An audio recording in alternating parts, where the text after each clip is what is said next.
Hello, it is the 24th Wednesday after Pentecost, and our reading today is out of Matthew chapter 13, verses 53 to 58.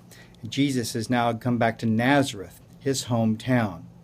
And he couldn't do anything in Nazareth. He could hardly do any miracles in Nazareth because his family didn't accept who he was. Now, he had prophetic words spoken about him, for ages, for years that he had.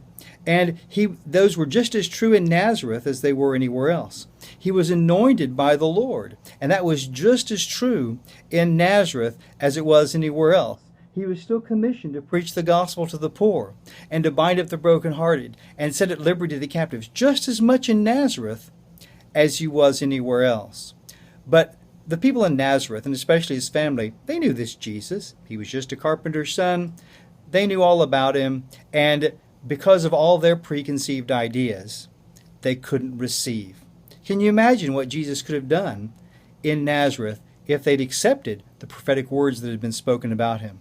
If they had accepted what God had brought to them? But they couldn't. Now, fortunately for them, eventually they believed. His mother, she pondered those things in her heart. We have to think that she understood a bit. But, his brothers didn't accept him. Eventually they did. His brother James, his stepbrother, Joseph's son James, eventually became the bishop of Jerusalem and led the church in Jerusalem and wrote the book of James. And I recommend you read his book of James. But that was after Jesus died, resurrected, was ascended, and was gone. It's a shame that they couldn't have accepted Jesus. His family didn't accept him before he was gone, before there was a death in the family. That's a shame, isn't it? Because he could have done great and powerful things in Nazareth.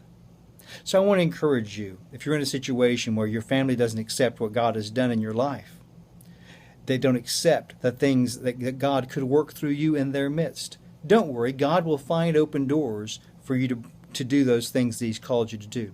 And eventually, hopefully, they'll come around and they'll receive that blessing. If they don't, it's their loss, isn't it?